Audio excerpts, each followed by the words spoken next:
ចាជំរាបសួរពុកម៉ែបងប្អូនទាំងអស់គ្នាថ្ងៃនេះផងដែរនេះខ្ញុំធ្វើមុខម្ហូបមកគឺ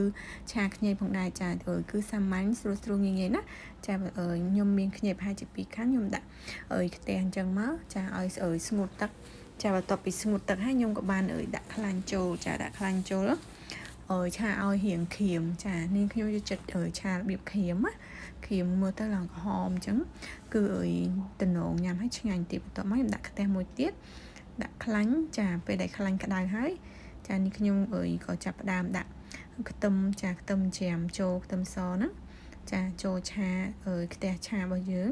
ចាដើម្បីឆាសាច់មាន់ណាចា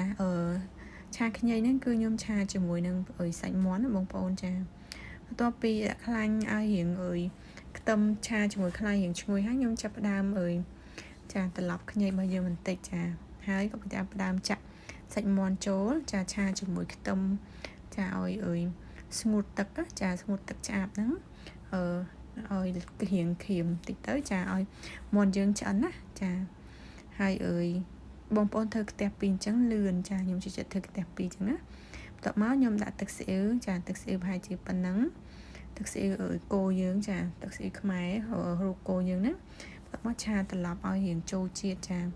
ធ្វើអញ្ចឹងទៅរៀងឈ្ងុយចាចូលជាតិជាមួយនឹងសាច់មាន់ផងដែរបន្ទាប់មកទៀតខ្ញុំបានដាក់ជាមួយនឹងម្សៅរ៉ូឌីចាម្សៅស៊ុបចាម្សៅស៊ុបហើយស្ករបន្តិចម្សៅស៊ុបបន្តិចផងដែរចាហើយជាមួយនឹងប៊ីចេងបន្តិចចាបន្ទាប់មកគឺដាក់ប្រេងខ្យងផងដែរចាប្រេងខ្យងប៉ុណ្ណឹងមកចាភាគច្រើនខ្ញុំអត់សូវដាក់អំបិលទេបងប្អូនដោយសារម្សៅស៊ុបជាមួយនឹងប្រេងខ្យងធ្វើស្អីនឹងរៀងប្រៃ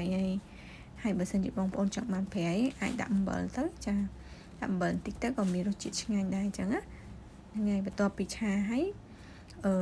ទុកឲ្យវារៀងគ្របឲ្យវាឆ្អិនសាច់មាន់យើងចាបើអត់គ្របទេងាយឆ្អិនដោយសារសាច់មាន់រៀងធំដែរហើយងាកមកមើលឆាខ្ញីរបស់យើងគឺថាក្រៀមបែបនេះចាក្រៀមប៉ុណ្ណឹងគឺឆ្ងាញ់ល្អចាហើយដាក់ចូលយើងស្រង់ខ្ញីហ្នឹងចាដាក់ចូលជាមួយនឹងសាច់មាន់ឆារបស់យើងទៅឆា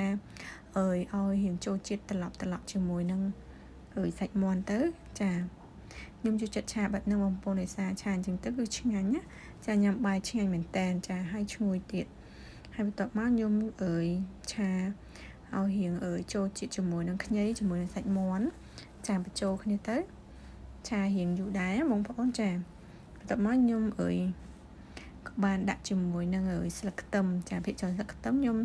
ដាក់ចូលហើយត្រឡប់ឲ្យរៀងស្គប់តិចគឺឲ្យវាចេញរៀងជាតិឈ្ងុយចាហើយបន្ទាប់មកដូរដាក់ចានរួចជាការស្រេចចាពុកម៉ែបងប្អូនមើលតំណងអត់ចាងាយស្រួលចាអរគុណពុកម៉ែបងប្អូនក្នុងការតាមដានទស្សនា